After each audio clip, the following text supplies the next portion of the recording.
Do what thou wilt shall be the whole of the law. Alright, so far on my channel I've mostly really just talked about magic or some visual meditation stuff or energy manipulation. That's one component of Thelema. Another component is mysticism. Crowley defines magic and mysticism, magic as external expression, mysticism as internal reflection, right? I've also heard my teacher in the past tell me magic is the yoga of the West, which then implies, therefore, that yoga is the magic of the East.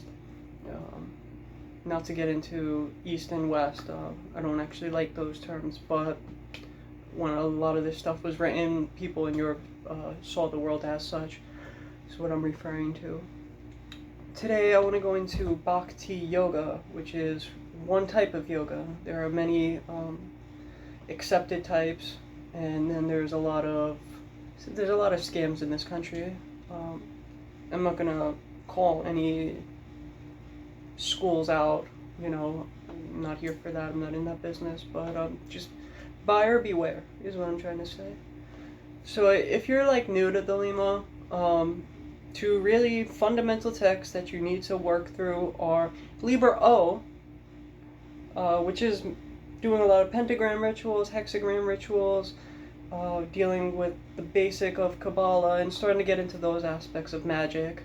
That's the fun one. It's the one everybody loves to dive into. Then there's Liber E, or Liber Excruciating, as I've heard somebody jokingly say. And like a lot of people don't want to do that. I didn't want to do that for a long time when I started. It's a lot of stillness, and I think the culture here doesn't really prepare you for sitting still, quiet.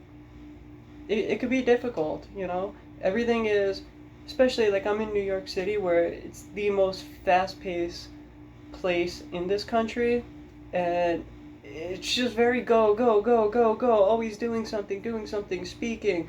Rituals here, Christianity is huge, and it's like, especially when I'm growing up, and it's like their mass is, yes, there's some, you're being quiet and you're listening and everything, but it's the ritual of the mass, you know? It doesn't require pranayama or breathing techniques. You pray, right? But that's not exactly sitting still or inward reflecting.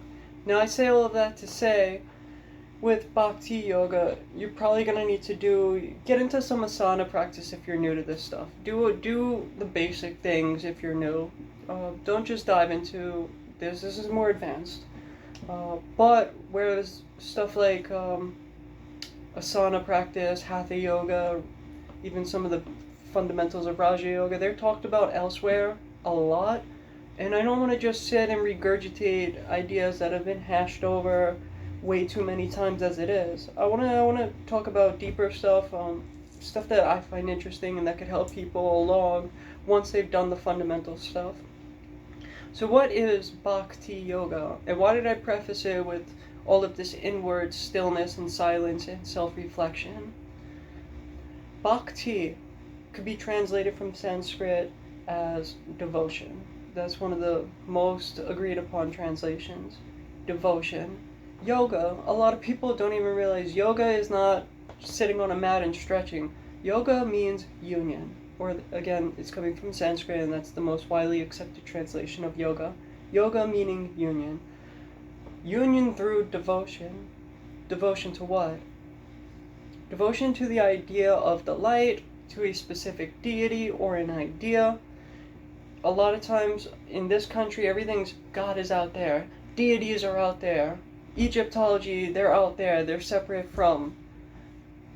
Think of this from like a Hindu yogi perspective. The light is inside of you. People in this country, especially anybody culturally appropriating yoga to make money off of it, will throw around namaste, namaste, namaste, and like not really understanding what they're saying, you know? The God in me sees the God in you, and that's to be taken literal. That's literal. That's, I've reflected inside, I've seen divinity, I've seen creation, I've seen light inside. It's permeating all things, and I recognize it in you. We're no different on that capacity. We're two points of perspective in the same exact thing. In that sense, we're one, right? We're bound by that, right?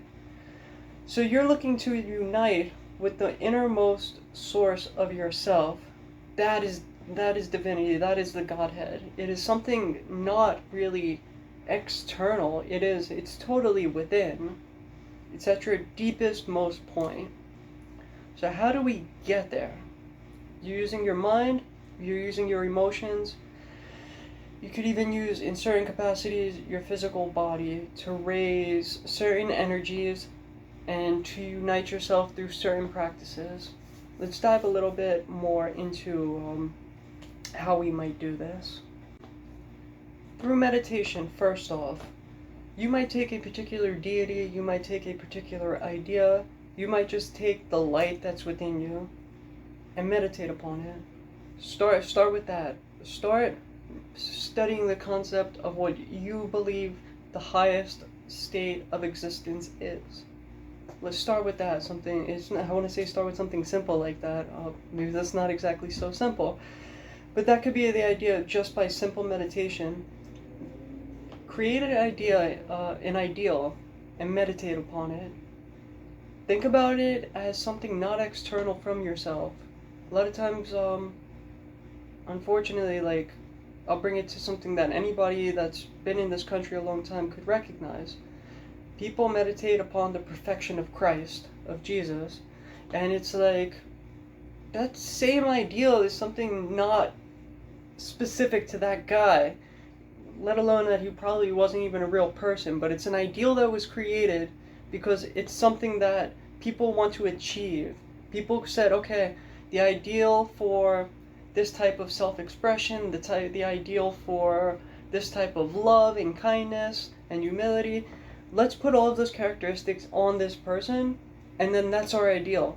So you take that idea, for instance, and you meditate upon how you could be more like that, if that's your ideal. Now, as a Thelemic, you might take Liber Astarte, for example. What is your ideal way to dress? What is your ideal way to express yourself through speech, through creativity?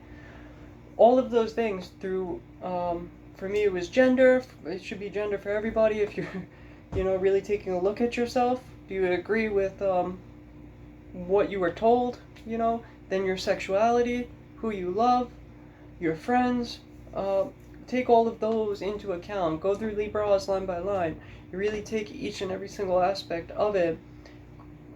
Think of your ideal for each one of those sections and how it applies to you, and start meditating upon yourself. Do you live up to that ideal? And also stay open that maybe later in life you might not agree with that as your ideal, so stay open to change. I try not to ever be so rigid as to think, this is my ideal and nothing else will ever. No, right now I could say my ideal is to look or dress like this.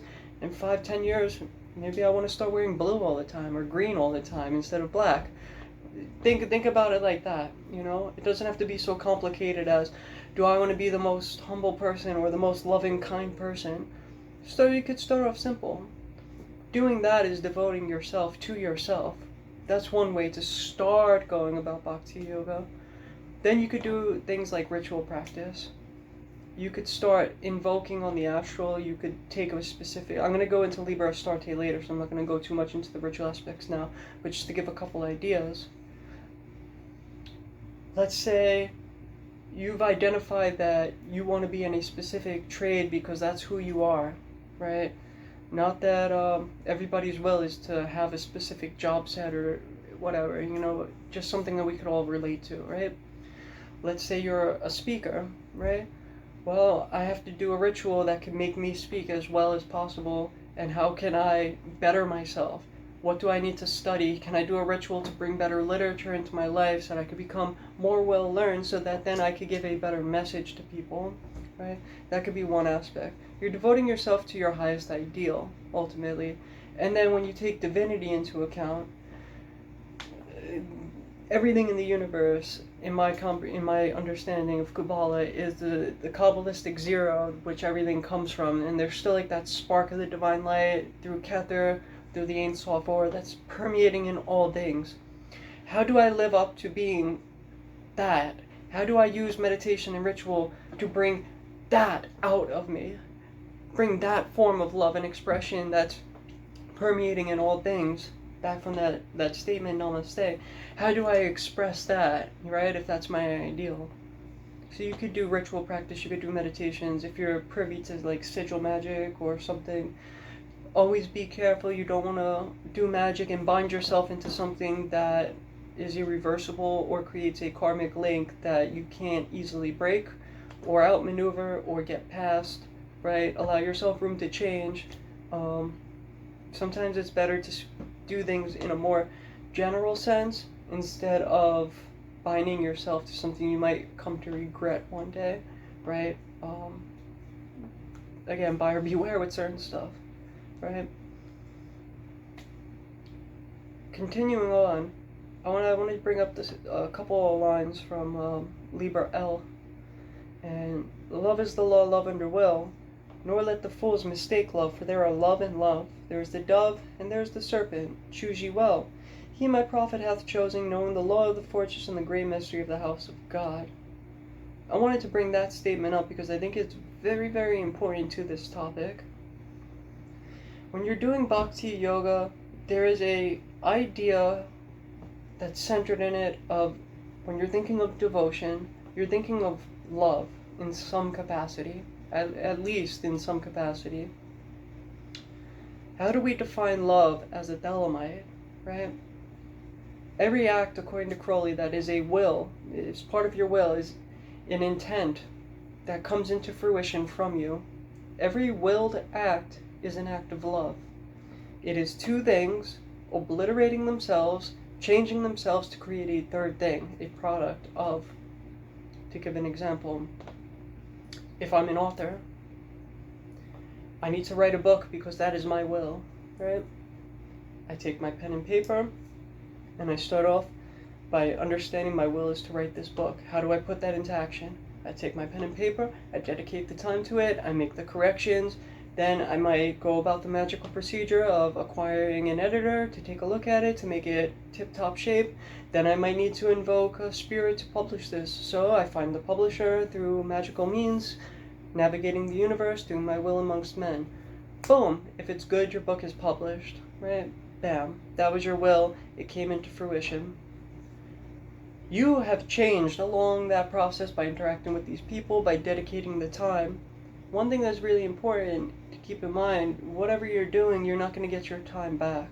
Your time is a service. Your time is worth a lot more than I think we take into account. Everything that you do, you're running towards your ultimate bodily demise, and I personally believe reincarnation, and you're carrying your karmic deeds with you that are going to affect where you're going next. You've changed yourself in that process of writing that book. You've obliterated who you were through the time and effort that it took to write that book. And what's come out of, one, you with your intent, two, all of these physical things external to you to manifest that book. The third thing came. You have changed. That pen and paper has been returned into something else through all these means, and it is now a physical book. You've changed yourself, you've changed the pen and paper, you've created a third thing. That's like a very simplistic way of saying that is an act of love. You did your will, you took two things, yourself and your intent, and these items and the people you need to interact with to make that happen, and you obliterated them, you've changed them through this act of union by putting your you together with it, and you've created a third thing. That is the act of magic. That is the act of love, the combination of two things. There's a comment by Crowley that I'll just read verbatim about love and love. This love, then, should be the serpent love, the awakening of Kundalini. The further mystery is of pay and unsuited to the grade in which this comment is written. There's two really interesting tarot cards that I won't talk about now because I think Bhakti Yoga is a prerequisite to sex magic. There's the Tower and there's the Star card, and like I said, I won't get into too much of that now because this is not a talk about sex magic, but as a prerequisite to that, I do think that all of these concepts are very important. When you look at the holy hexagram, you look at the descending red triangle and the blue upward triangle. It is you, the blue triangle, impassive, waiting, calling to your God, to your HGA, to your highest ideal, right? And that descending red triangle, the tongue of Horus, is the God, the fiery aspirations descending upon you. When that happens, one way to look at this is through Liber HHH. And this also ties into Shiva and Shakti, which I'm going to get into. The Kundalini rising up the spine is a result of bringing down your highest ideals. Once the God has descended into you, that the serpent force, you can unlock that and it rises up the channel. There is a down and there is an up, almost what you would call the Taurus, Taurus, which is the result of energy cycling up and down and through your body of light. Take into account Liber LXV, chapter 5, verse 5. Now is the pillar established in the void. Now is sea a field of Asar. Now is Hor let down into the animal soul of things like a fiery star that falleth upon the darkness of earth. And then also Liber Porta Lucis, verses 1 and 2. I behold a small dark orb, wheeling in an abyss of infinite space. It is minute among a myriad vast ones, dark amid a myriad bright ones.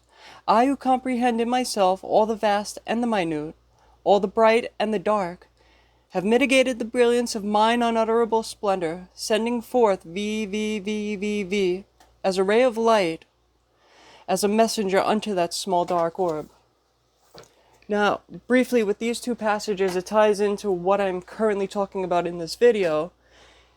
Liber Porta Lucis is the text about the instructions for a Magister or Magister Templi.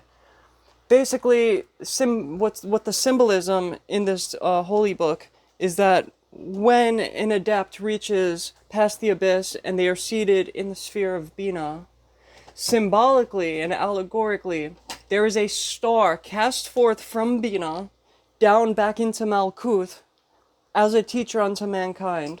Even more so if this person turns out to be a magus of AA and they become a logos of God and they're actually able to utter their own word. But just assuming they're a Magister Templi, they're going to take the word of the previous magus or the previous magi and promulgate their ideas of Gnosticism in ways interpretable for the rest of mankind and lead people almost as a hermit with their lamp through the darkness.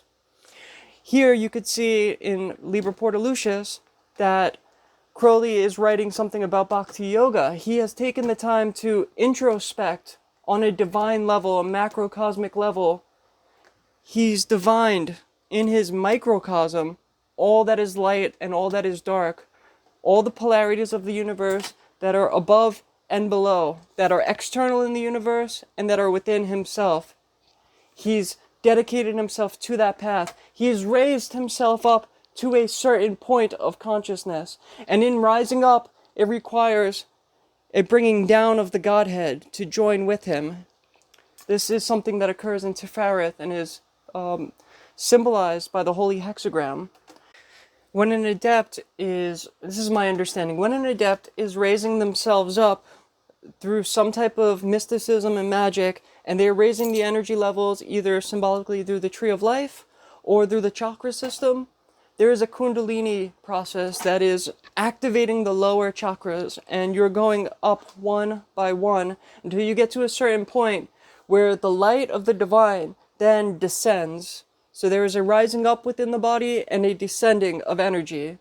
Now, symbolically and allegorically in Liber LXV, this is symbolized by the god Horus coming down into earth, and you might even look at Liber Zadi and some of the verses in that text if you've read it before, and the symbolization of Horus as this highest form, this light of Kether, if you will, descending all the way down into the animal soul, the Nefesh, which I'll talk about later on. If you look at this energy coming down as an energy in your body is rising up and they're meeting each other, that is what is symbolized in the holy hexagram. That is what happens by doing Bhakti Yoga as a stepping stone into Kundalini Yoga, much like you see in the middle pillar exercise, right? Again, when you're doing magic, I think the LBRP is a good example here. Ate, Aiwas, Malkuth, right? You're starting by thou, and then you're touching your forehead. You're bringing down the light and you're affirming, thou art the holy guardian angel in the kingdom. You are affirming that the highest is within your lowest point in your spinal column, that bottom chakra, right? The Svadhisthana chakra, the Muladhara chakra. You're bringing that energy down. And when you bring the light of Kether, that highest point in your tree of life microcosmic body, when you're bringing that light down, this energy rises back up through Kundalini.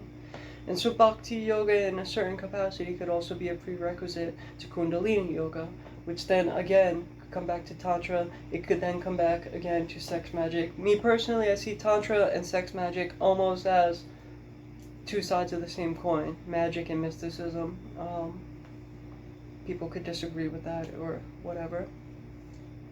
Bhakti is one mode. Jnana Yoga and Karma Yoga are two other branches that very much go either hand in hand with it, or depending on the person, they might find one better suited to their nature, right?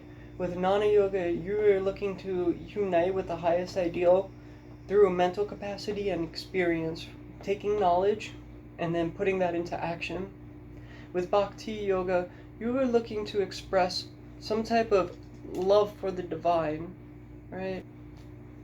Persuading it. Think of it like flirting with the divine to try to entice it, right?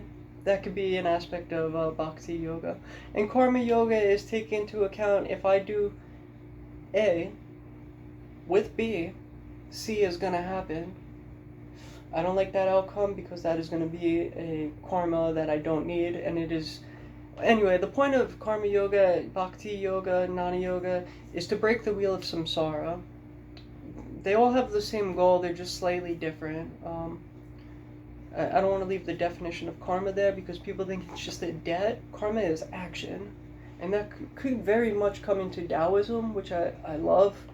Doing your will is almost a negation of a karmic link in a certain capacity.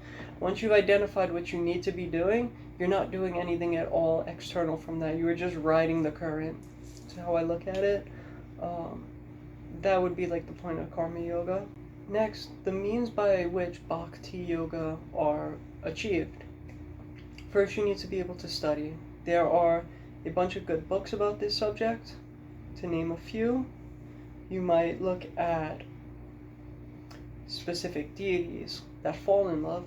You might look at Shiva and Shakti, which very much come down to the rising Kundalini Yoga and bringing that up to the highest chakra, and uniting your lowest form of energy in your spinal column with the highest point in your chakra spinal column gland, right? The lowest gland in that point down here, and the highest point in that gland above the ajna, right? The Shiva and Shakti. Deities that fall in love, you might look at Nuit and Hadid and how they interplay. Nuit as everything external from you. Hadid as your center point of light locked in your heart, right? The Ka within the Kavs within the Ku. You might look at how they interplay. Everything that you do, if you're really doing your will on the highest ideal, if you've achieved your highest ideal in every capacity, you are, in a sense, becoming Hadid. You have unlocked the chamber that Hadid has been hidden from your eyes behind through initiation, through magic, through mysticism. You've achieved union with Hadid. Therefore, everything you're doing is nothing more than the interplay of Hadid and Nuit, and you're able to see it. It is regardless. Everything that's happening is Hadid and Nuit, but you're then able to see the interplay of the two in all things. Just another minor example to give a different pantheon, you might look at Hermes and Aphrodite and their offspring, Hermaphroditus. Aphrodite being the love deity, Hermes being the messenger god. Look at their love spring. might even look at Pan and any of his consorts, right? So you could study that. You might take a look at any of the Gnostic saints, study their life path as it pertains to love for their deity or deities, and how they, what they did, what were their rituals for God to unite with their ideal, right? Another book you might read is the Song of Songs from the Bible by Solomon. It's one of the most poetic love songs or love stories in the Bible, right? Bhakti Yoga by Swami Vivekananda, Kiss of the Yogini by David Gordon White, which really cuts out a lot of the BS and really gets into a good scholaristic account of Hinduism and yoga, right? And it talks about certain spirits, and take a look at the book Kiss of the Yogini. And Liber LXV from the Holy Books of Thelema. And if you really take into account V, and everything that him and Adonai are speaking about in that text, it's a tremendous love story. As an addendum, you might also check out the collected works of Adam Weishaupt, Volume 1, on materialism and idealism. Right? So you could begin by studying. After literature, one means is singing. The expression of song, if you're a singer, not everybody is, you might also try chanting or mantra, which would work just as well. It puts you in a state where it deals with your left brain, and after a certain point of time, if you're using it in a ritualistic sense, with the idea of I'm singing for the divine, I'm singing to the divine, I'm singing to that spark of light within me to unite with it, that could really take that left brain and kind of give it something to toy with, allow the right brain to start opening up some creativity, and allow things to start rising from your unconscious that you might not have otherwise. So to work with symbols while you're doing this. You might be able, if you're capable of singing and visualizing some type of sigil or symbol that has to do with love, you might meditate on the symbol for Venus and sing some type of song that inspires love and devotion in you. Mantra, dance. Dance is another one. One of the only Thelemic rituals that I could think of is Liber Vel Reguli, where you're going in a clockwise circle, but you're also spinning your body in a counterclockwise circle as you are going around the circle, stopping at each of the quarters when indicated, and doing pentagram stuff and divine name stuff. I look at the whirling dervishes and how they use dance, right? They're spinning to get in touch with the divine. I think that is such a cool way to use dance in a capacity for spirituality, for attainment. If you don't know too much about the whirling dervishes, look them up. I don't want to veer off too much on this. Selfless service to others might be another example. This was an idea from my teacher, that when I was in a magical retreat and I was living with a roommate, he said, okay, when you're stepping out of your temple, especially at designated times to go have a meal, you're going to interact with your roommate. What I want you to do is I want you to be of service. There will also be certain hours at nighttime that you'll be awake before the night's over, that you'll have for yourself, and when you're not studying, be completely selfless. Show extreme kindness to this person. Offer them anything that you can do for them, almost as a subservient servant out of loving kindness. Do that. You might, there's a lot in this planet that needs a lot of service right now.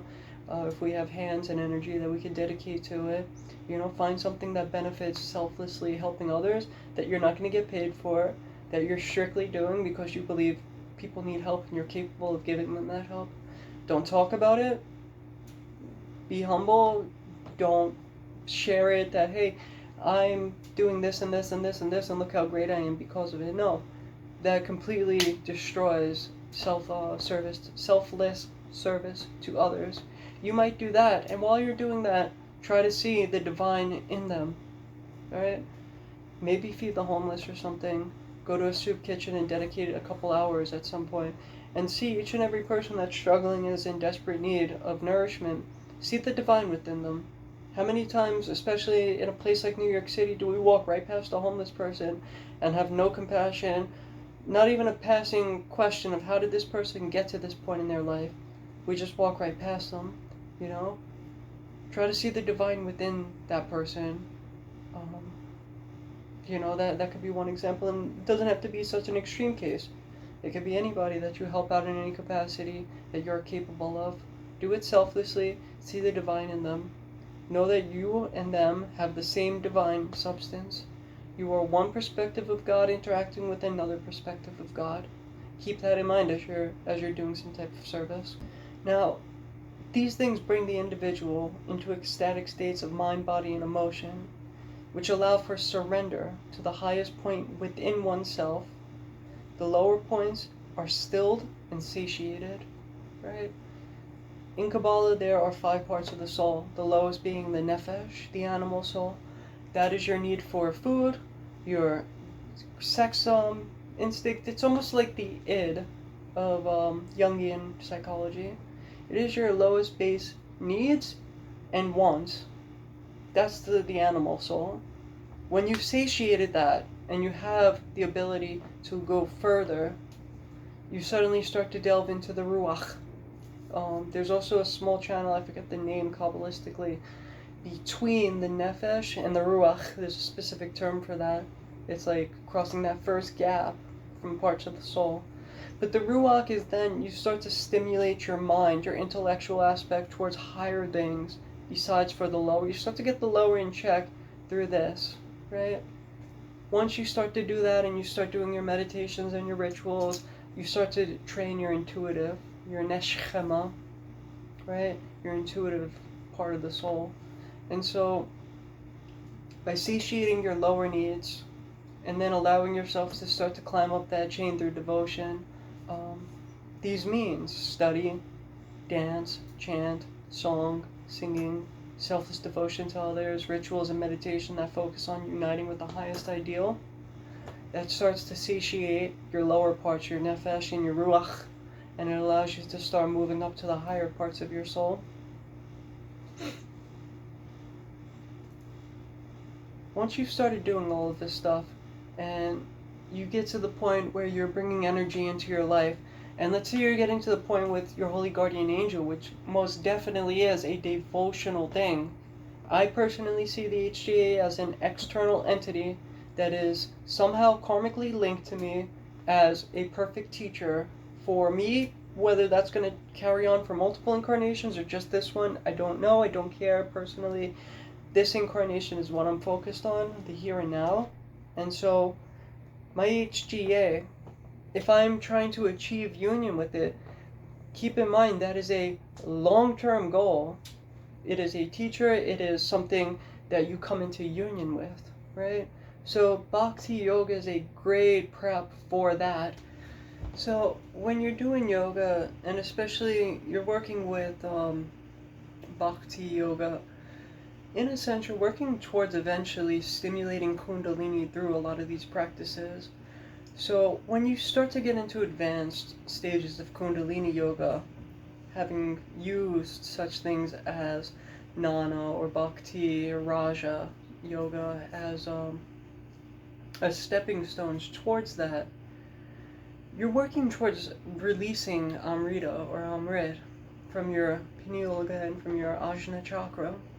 To say it simply, Amrita is a secretion produced by the Ajna chakra when stimulated in Kundalini Yoga. You might check out Amrita, which was published, I believe, by Martin Starr. It's a purple cloth-bound book that you might be able to find a copy of. Or else you could go to Hellfire Club Books, and they have a more Divina. So definitely check out Amrita by Crowley. It's a compilation of various writings that pertain to Amrita and allude to what it is and how to create such. And there's a really interesting story that's very common in the Hindu mythology. and it has to do with the churning of the sea. So I'll give a paraphrase story out of my notes, and I'll break down some of the symbolism as it pertains to Bhakti Yoga. So the churning of the sea. Indra, the god of rain and thunder, is cursed by offending a sage named Durvasa. For Indra's elephant stops on a tribute of flower necklace given to the god. Durvasa curses Indra and the Devas, condemning them to lose their power. The Devas had to join forces with their enemies, the demonic Asura, to churn the ocean. They did this by taking the great snake Vasuki, who offered himself up, and by wrapping him around Mount Meru, they churned back and forth until a great whirlpool was formed over millions of years. At a certain point, they were losing control of the process and the mountain was about to sink, when Vishnu, seeing what was happening, turns himself into a tortoise and helps support the mountain. Before Amrit was revealed, the mythological poison of Hala Hala was released from the depths of the ocean. Shiva hurriedly drank the poison to prevent it from contaminating the ocean. His wife saves him by choking Shiva, which stopped the poison in his neck from reaching his stomach. According to some legends, the Hala Hala may be the reason for Shiva's iconic blue color. When the Amrit was finally revealed, the Devas and the Asuras immediately reverted to their rivalry, and each tried to obtain the elixir for themselves. Vishnu turned himself into a beautiful woman named Mohini to distract the Asuras, while the Devas hurriedly swallowed the Amrit and gained the ultimate prize of immortality. So, there's just in this little paraphrase, there is a lot of symbolism. There's ordeals on the magical path. There are challenges. It takes time. It's not always a quick process. Sometimes it could be over many incarnations that we do this work. Those are some of the obvious things that pop out at first. The great serpent is the spinal cord. It's the kundalini, the serpent force, the energy that rises up the middle pillar, if you will. The Ida and the Pingala are these spiral forces. The chakras themselves, when they're unlocked and they're stimulated, spin. So this churning, this back and forth churning, is the movement of energy. Even the tree of life, energy comes down through the lightning bolt pattern. Energy rises back up through the path of the serpent. Right? So a lot of bringing down and rising back up. Bringing down, rising back up. Liber HHH has a great practice of focusing on each and every channel in the spinal cord, and you focus on 1, 2, 3, and you try to count all 32 of them very slowly, up and down, up and down. In the Gnostic Mass, there's a certain part where the priestess 11 times, up and down, strokes the staff, revitalizing and bringing to life the priest who's been closed in the tomb, much like Isis revives and immortalizes Osiris through the sexual act. There's an interesting analogy here that occurs to me. When things turned south and there was a trouble brewing and the mountain was going to sink, they were losing control of the churning process, it's kind of telling you that, hey, on the path, when you're doing magic, you're doing yoga, you're doing your practices, you're going to hit snags where you don't know what to do and you might start floundering. And that is when you can turn to your ideal. You could turn to divinity, and you accept the help when it comes, you know? Always turn to the divine. Don't freak out. Just relax, take a breath, center yourself. Don't start freaking out when you're going through your ordeals. Seek the highest ideal. You might do that through prayer, you might do that through ritual practice. Aspire towards that divine and seek help and aid from it. The fact that the gods, the devas, and the asura, the demonic or the lower forces, have to come together here, it's telling us that in the process of doing this yoga, there's a union. We have lower forces governing us, and we have higher forces that are governing us. And you have to come to terms with both of these aspects of self, like the yin and the yang. There's the light and there's the dark. There's the masculine and there's the feminine. All of these polarities, of dualities that are within us, you have to bring them into union and bring them to work together. And keep in mind that the lower forces are always going to try to control you, but you have to be in control of them.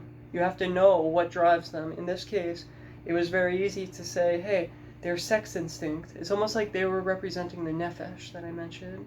The nefesh was like getting out of control, so it needed to be satiated. Show it something, appease it, but don't let it control you, right? It's very easy for the lower forces to control us. No, you have to control them. Fulfill your needs by whatever means you need to, but don't let them be the all-consuming aspect of your life.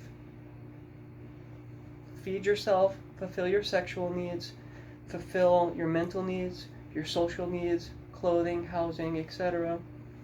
Get those done, but don't be all about them. Seek the higher. Let the higher aspirations control the lower. Work with them within yourself when you need to, but don't let them be your master. I'm hesitant to get into some sex magic stuff, not in this video, maybe in the future, but Shiva consuming the poison, right? And even consuming the Amrit itself could very much be an indication of the elixir of life, and I'm just not going to get into that too much now, but that's also right within this text. I want to just speak about Bhakti, and I think I've done that, by saying, turn to your higher ideals. Seek them when you need help. Don't freak out during the ordeals. Doing these practices is going to start to release Kundalini experiences in your life, and those could be very violent and out of control, and you need to be your master. You need to be a master of yourself. People throw around like, I am the master of the temple. It's like, what does that mean? Or like, I'm the master of the universe. Dude, the universe is just within you. That's it. You just need to master yourself. That's it. And a person doing their will has the inertia of the universe to assist them. Period. Doesn't mean you are the great I am. You are when you are. And that's it. You are yourself. When you are yourself, you are achieving that highest ideal in Kabbalah, I am. You've made yourself whole. You've united with that ideal, if that's your ideal, and you accept that as your ideal, and you get there step by step. There's a few texts. Liber Astarte, I'm going to dive into right now. There's Liber Nu and Liber Had that are excellent, excellent, excellent Bhakti Yoga experiences. They both take a lot of time. Liber Nu and Liber Had, they warrant their own videos. Liber Nu, you're taking the role of Hadith, uniting with Nui via meditations, both intellectual and visual and emotional, and through rituals to achieve union with Nui. In Liber Had, you are identifying yourself as Nui, and you are doing the same to achieve union with Hadith. Right? A prerequisite to those two rituals, I would say, is Liber Astarte. And if I'm wrong, correct me if I'm wrong. I believe that Liber Astarte is attributed to Netzach, and 4th degree equals 7 square in AA, and for the obvious reason that Netzach is ruled by Venus in Kabbalah. That is the sphere of love. Its shadow could be lust, right?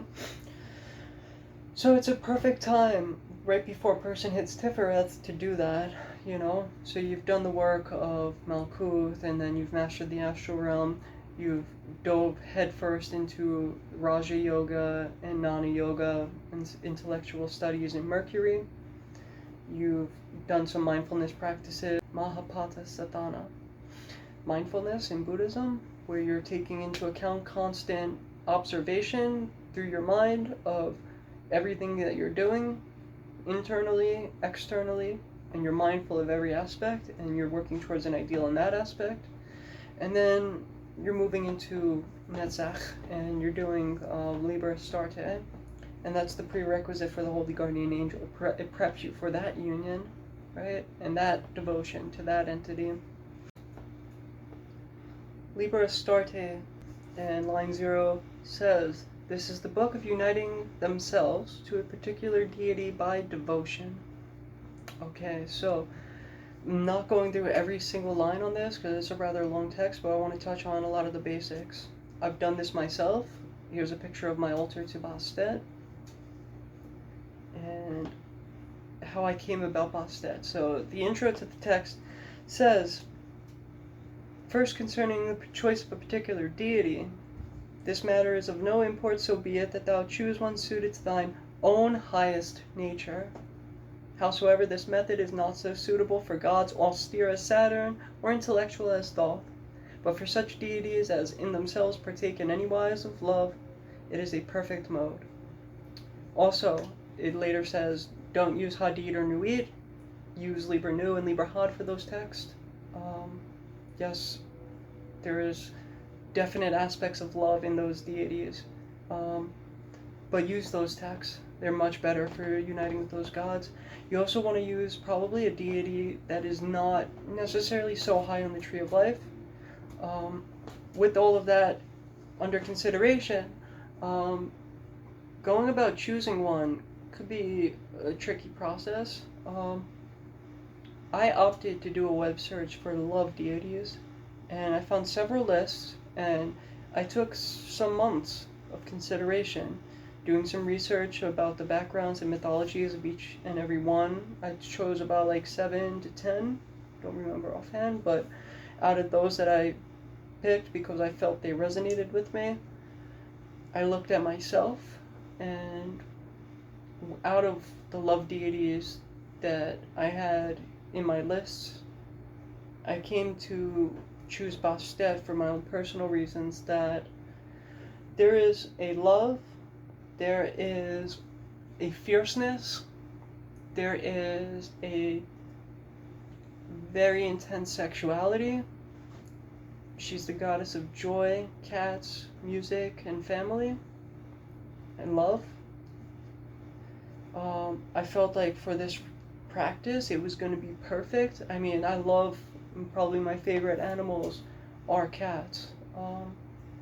They're adorable, but they're fierce, you know? They're like little mini killers that are loyal in their own way. They don't do what you tell them, and they're not a dog. They don't beg for your affection. They do what they do. Siderally, I'm a Leo, so there's that aspect. I just vibe well with her, you know? It was, for me, a good match.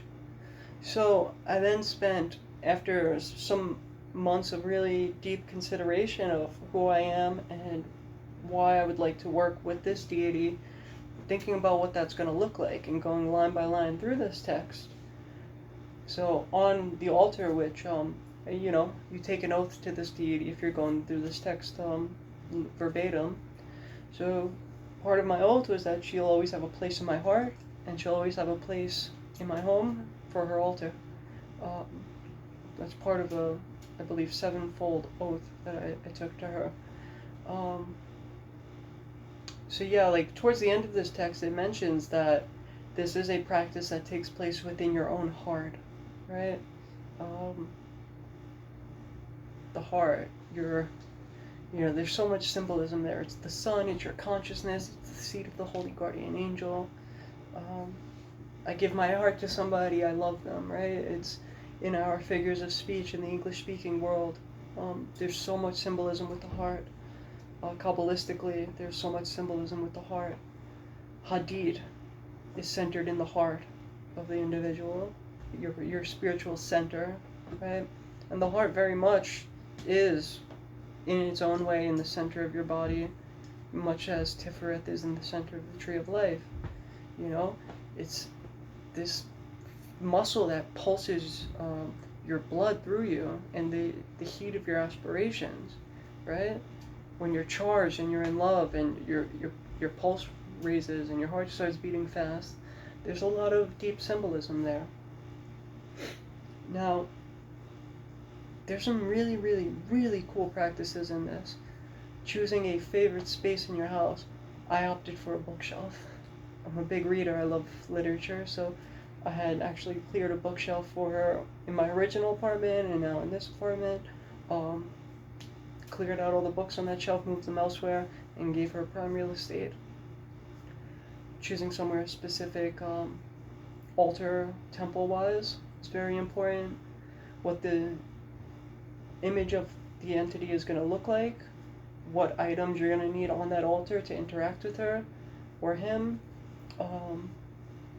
I chose oils and things sacred to her. I probably spent a good $300 or $350, maybe $400 on her altar, including everything. And it was an investment. You know, it's something that is going to be a lifelong endeavor working with this entity. There's a prerequisite on how long this ritual process should be, and you're going to make everything in your life about this deity for the course of this ritual, you know, whether it's a couple of months or a couple of years or a lifetime, as long as you're doing Liber Astarte and you're working with this entity in this devotional aspect. Every meal you eat is going to be to nourish you, to perform work with your deity. Your sleeping is to revitalize your body, to work with this deity. Just everything you do is going to revolve around this deity. It helps to make prayers, much like, let's say, Thelemites do will before eating. Well, before you eat, you say prayers to this deity, right?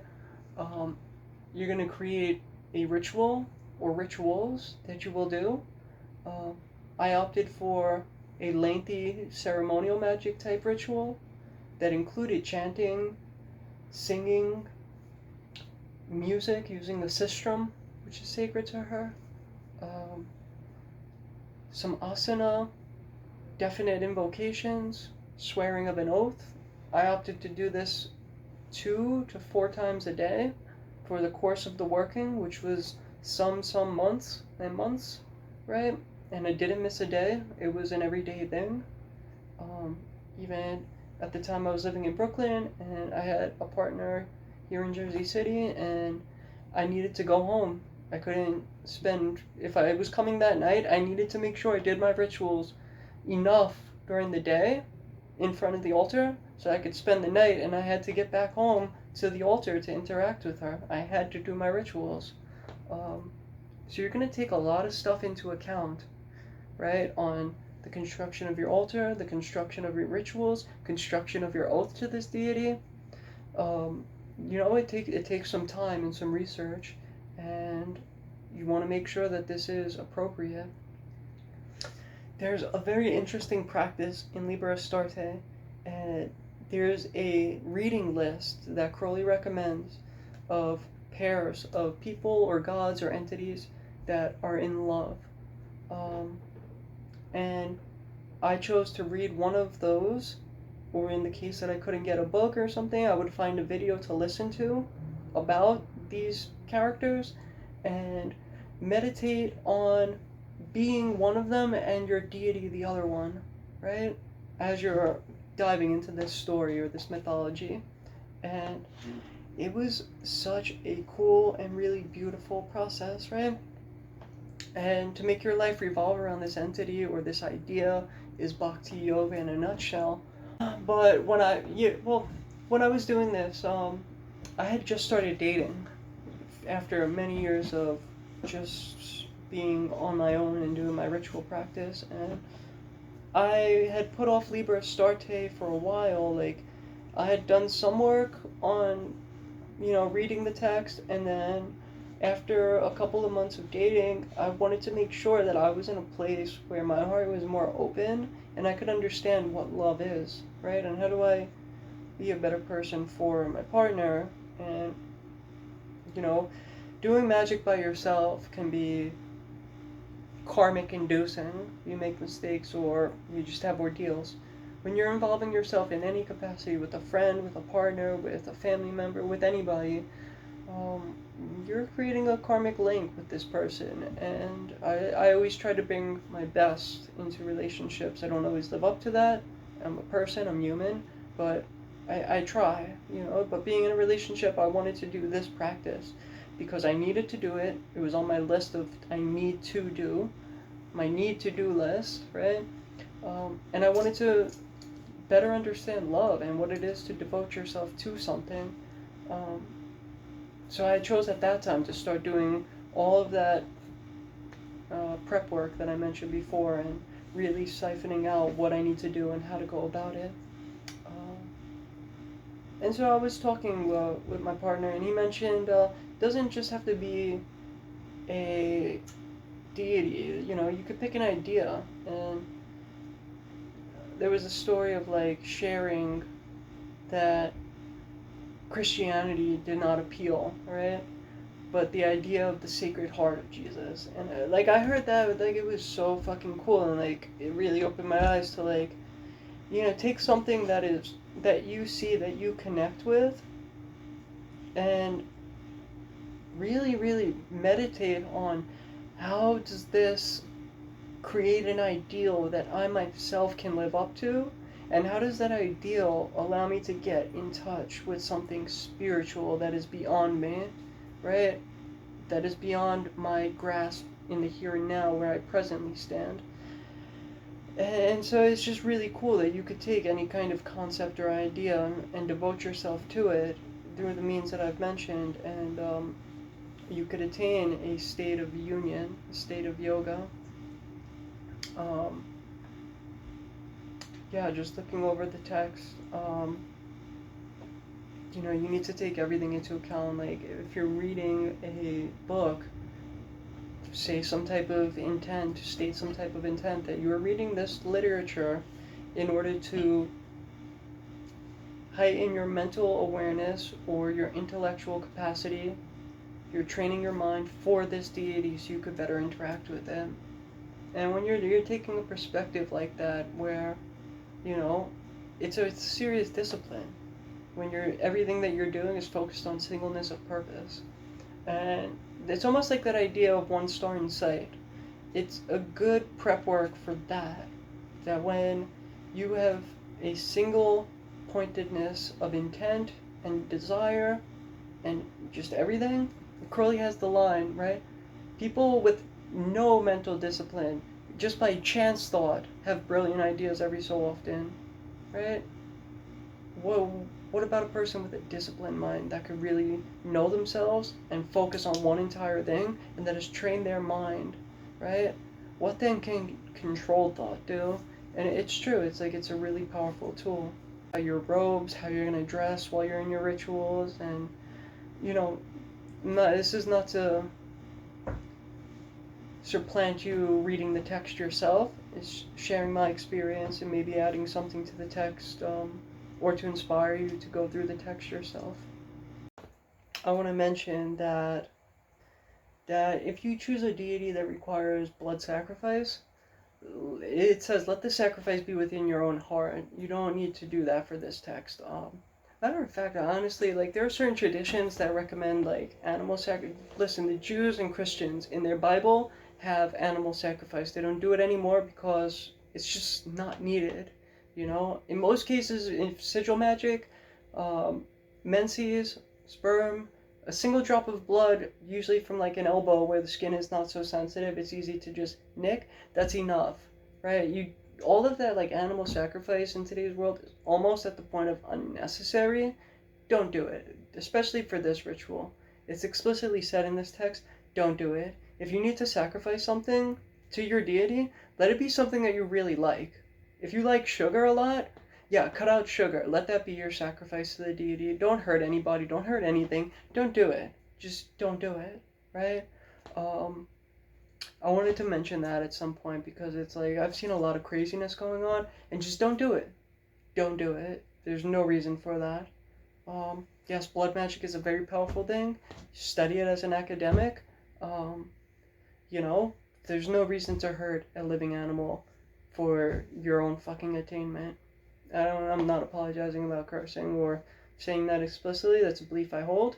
Do what thou wilt should be the whole of the law. You need to do something, you go do it, but, like, seriously.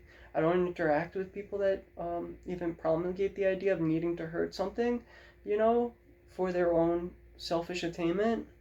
It's just like, hopefully as a species, we've spiritually grown out of that, you know.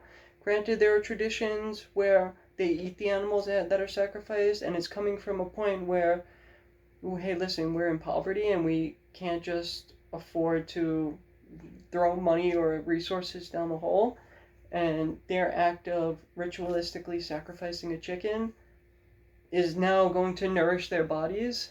It is a more sacred way than mass slaughtering cows, right? Like, I'm a vegetarian to begin with, but like the things that we do in this country for like the Super Bowl, or like we talk about how many millions of turkeys are sacrificed on Thanksgiving, as if like we're not abusing animals and keeping them in the most repulsive conditions leading up to their slaughter. Like, it's just sickening at a certain point. So I wanted to say, just, it says explicitly in this text, if you're choosing a deity that needs a sacrifice of some type, let it be from something you find personally appeasing, that you love. You like a certain type of music? Well, for the duration of this ritual, don't listen to that music anymore. That's your sacrifice to the deity. Let it be something that's really personal to you that could then be a discipline. Like, you just don't need to do that in Thelema. Crowley, I think there's one time he did that in Cefalù for the express experiment of dealing with the Book of the Law, and he noted like there was no difference between a single drop of the magician's blood, or sex magic is so much better anyway. So, sorry about the sideways rant, but that's something very important in this text, and something that's going on in the occult community that I wanted to just put out there. And, take that as you will. Isn't that a personal attack on anybody, but it's just my stance on where I am as a magician. I don't even deal with that BS. So, it explicitly says in this text that, so I think it was important to add to the conversation. Verse 40 is also interesting. Because when you're devoting yourself to something, you're looking to come into union with it for your own spiritual attainment, which then leads to union with the divine eventually. This is a practice leading up to that practice. Concerning union or samadhi, verse 40. All samadhi is defined as the ecstatic union of a subject and object in consciousness, with the result that a third thing arises, which partakes in no way of the nature of the two. It would seem, at first sight, that it is of no importance whatever to choose an object of meditation. For example, the samadhi, called Atma Darshana, might arise from simple concentration of the thought on an imagined triangle or on the heart. But as the union of two bodies in chemistry may be endothermic or exothermic, the combination of oxygen with nitrogen is gentle, while that of oxygen with hydrogen is explosive. And it is found that the most heat is disengaged, as a rule, by the union of bodies most opposite in character, that the compound resulting from such is most stable. So it seems reasonable to suggest that the most important and enduring samadhi results from the contemplation of the object most opposite to the devotee. On other planes, it has been suggested that the most opposed types make the best marriages and produce the healthiest children. The greatest pictures and operas are those in which violent extremes are blended, and so generally in every field of activity, even in mathematics. The greatest parallelogram is formed if the lines composing it are set at right angles. This is, again, yogic ideas. This is a great prerequisite text that, done over a long course of time, is going to lead you towards higher ideals. So Crowley puts a lot of that into the closing of the text, and it's really brilliant. Focusing on anything, you could come into a union with it, given enough time and practice. No different than with the deity. And even better yet, if it has characteristics that you yourself do not have, right? Two opposites. If it is a highest ideal and you are not at your highest ideal yet, that is absolutely, one thing with working with the deity, if you're really committed to a deity, you're looking to bring its aspects into you so you are more godlike, right? With Bastet, the goddess of cats, love, joy, music, family. right? I was looking to bring those ideals into my life through her mythology, through practice with her. If you're invoking a deity over and over, you are incorporating all of that deity into you, and you're becoming more like it over time. And eventually, yeah, if you do it long enough, you will eventually unionize with it. It comes a point where you and that thing are no longer separate, but fully one and the same, obliterating each other in the process. Um, it comes down to the 0 equals 2 or star sponge essay by Aleister Crowley. That's a talk for another time. But yeah, read this text. It's absolutely amazing, and there's so much in here, and it really will bring you to a lot of higher practices much later on in your magical career. So I just want to close by saying, yes, Bhakti Yoga, given, let's say you're doing this in AA, you're doing it right before Therewith. If you're not in any in order, if you're solitary, you do it at whatever time you feel you're ready to do it. Again, you need to do all your, if you're not good with Kabbalah, if you're not good with ritual construction, if you're not good with invocation, God form assumption, the Libros, the Asana, the Pranayama, the Raja and Hatha Yoga, the Liber Eves, if you haven't done at least all of that, you need to do that first. Once you've got that under your belt and you're 100% solid in those fundamental practices and you're ready to do this, you're working towards as a Thelemite knowledge and conversation with the Holy Guardian Angel. So it's recommended that this would be a great practice before that time, but it could also be done after if you never got around to this, you know. I think it's good for anybody to take this practice up, honestly, if you've never done it. Or if you've done it and you want to try it with another deity at a certain point. I don't think it's just a one-time deal. It will allow you to achieve union with the HG much easier. It'll allow you to be devoted to it through Bhakti Yoga. So it preps you for long-term relationships in such a beautiful capacity. And it does really start to stimulate a lot of those things like Kundalini and higher chakra aspects. Furthermore, it's going to move you towards, if you're open to it, sex magic. And sex magic is a talk for another time. But I've already given some examples on how this might come about. When you're doing things that bring you into a state of ecstasy and you're releasing high quantities of Kundalini, yeah, you're prepping yourself for Tantra. You're prepping yourself for sex magic. They're not one and the same. They are different things.